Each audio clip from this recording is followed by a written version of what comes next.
everybody, it's Rebecca here at Why Mermaids, and I'm here today to review Curioddity by Paul Jenkins.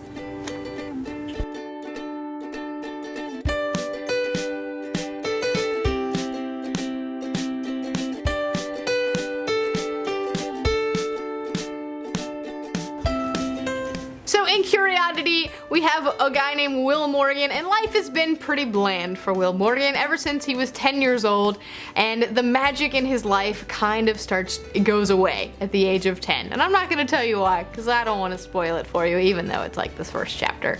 Anyway, since he was 10, life has been a little bland for Will Morgan until one day Mr. Dinsdale of the Curioddity Museum enlists his help to find a mysterious object that's gone missing. And all of a sudden, Will learns to unlook at things to see them truly. So the main character is Will Morgan, who is a private detective for insurance fraud and things like that. So it's very bland. His life, he kind of hates everything about it right now. He like drudges and trudges along, as he says a lot, and he kind of just goes with the flow, with the one way. He doesn't veer against anything. Then when Mr. Dinsdale comes in, he kind of has to start going off that beaten path, and he begins to find life more enjoyable. So he is our main character, we're following him, and we're kind of watching that growth. It's pretty good. So my likes: weird and strange in all the best ways. It's magical realism, and I love magical realism anyway, and this one, it's definitely like,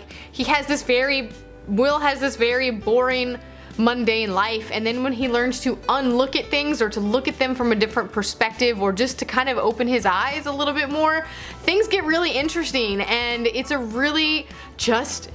weird, and I love it. I love that it's so weird, and kind of like you start to kind of have to unlook at things yourself as a reader, and I think that's really great. The message of this story is your eyes only see what your mind lets you believe, which I think is just a really great kind of life saying. The idea of imagination and creativity and looking outside the box and looking at things from a different perspective is such an important aspect of living a full and creative and exciting magical life. And I feel like so many times we all get kind of stuck in our rut. We follow the same path every single day, and then this idea of like you won't believe it unless your mind lets you. Like, your eyes are not going to see things that your mind doesn't believe in. So like, if you don't believe in magic, you're not going to see magic. And I love that. I tend to be a very optimistic, open person. I love thinking that there's magic and believing that magic exists in the real world, and that, you know, Harry Potter is real and things like that. And you can and mermaids and dragons and hippogriffs, and they're all there. They're just hidden from sight. And I love that. I just love that you have to unlook at things, and I love this message. Sometimes you have to open your mind and your imagination to truly live life, and I just find that really inspiring. This novel is very smart. It has a lot of allegorical content. It talks about today's society in an interesting way. Our main villain is like a QVC kind of host, and he, you know, it's this metaphor for consumerism society and how we all just kind of go through things blindly and don't stop and look at things from a different perspective, and don't stop and look at things and for what they truly are, and how we're too lazy to deal with red tape, and so we just kind of let things keep going. And I think it's creative, and it's definitely very metaphorical for the society and the times that we live in. If you've been following my channel, you know that I have like this love affair with Neil Gaiman's writing. I read all of his books over the course of last year and just fell in love, and this very much invokes the essence and the spirit of Neil Gaiman. If I didn't know that it wasn't Neil Gaiman, I would think that it was a Neil Gaiman book. Like, it's very much quirky and weird and strange and fitted into reality in that same way, and it's very creative, and it's very Neil Gaiman-esque, and I loved it. My dislikes for this novel: at times there was very slow pacing. I tended to read this book one chapter at a time. So I would read a chapter, and then I'd kind of take a break, and then I'd read another chapter and take a break. So slowly I kind of like worked my way through it, because the chapters are kind of long, and so I would just read it in these chunks.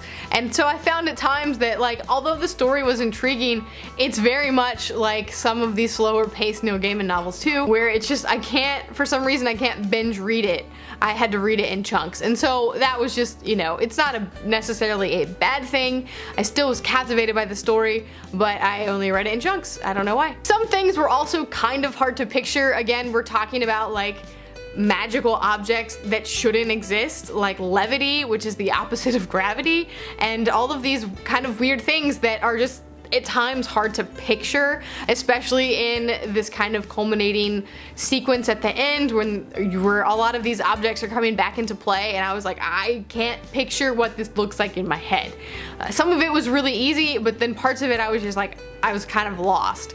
But on the other hand of that, some of the descriptions were really, really, really cool, like the elevator that smells like rat vomit. Like, there you go. I could picture it in my head really well. At the end, although most things are kind of tied up, there are some loose ends that I feel like might have just been forgotten about and weren't tied up at the end, and I would have kind of liked to see how those things would have worked out. And finally, at times it kind of felt all a little bit too easy, but at the same time I feel like that's also the point of it, and you'll understand if you read it.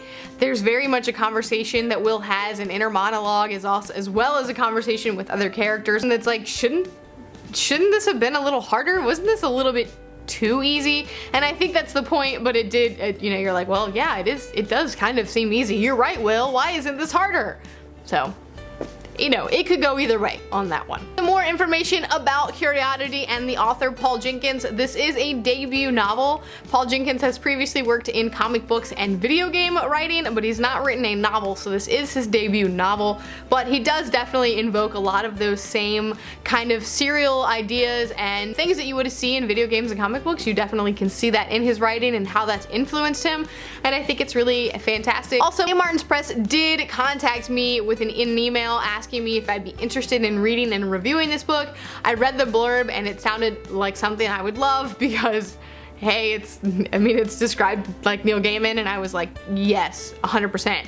So I did read it, but I was sent this for free from the publisher, this ARC, but I would definitely, like, I'll buy it. It was really good. I really enjoyed it. So thank you to St. Martin's Press for letting me read this ahead of time because I absolutely adored it. Overall, I did give this around a 4-star rating. I really, really, really enjoyed it. I didn't fly through it and absolutely, like, it wasn't like a 5. I didn't love it, but I did really, really, really enjoy it. So I gave it a 4 out of 5, which is a really high rating for me from this year. So that's really good, and I am definitely recommend it if you're a fan of Neil Gaiman. So some books that it's similar to, again, Neil Gaiman, but specifically Neverwhere from Neil Gaiman. It kind of deals with this same very, like, boring protagonist who finds a world underneath the world he's in now. It's very layered and complex, and you have to kind of see this character growth, and so it's very much like Richard from Neverwhere, which I think is really great, and it kind of has a similar pacing structure for me as well. So Neverwhere is definitely my #1 comparison. Although the worlds are completely different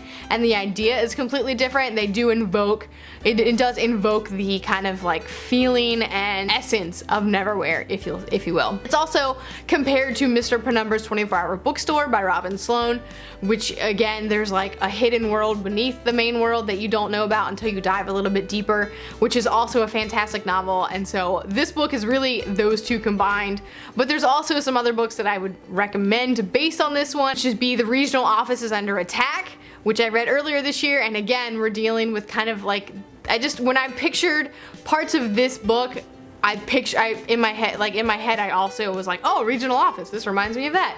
And so there's just kind of like this whole big tower with like a heist and stuff in that one, and it just kind of reminded me of it. And also All My Friends Are Superheroes by Andrew Kaufman, which is such a cute little book, but it does, again, it takes society and the real world and kind of puts it into this like magical element and kind of puts a twist on it, which is what Curioddity does a lot as well. Curioddity will be in stores on August 30th. If you're interested in reading it, let me know down in the comments below if you've read it or if you are going to pick it up. And I can't wait I really want more people to read it because it was really fantastic. So I'm very excited about it, and you should be too.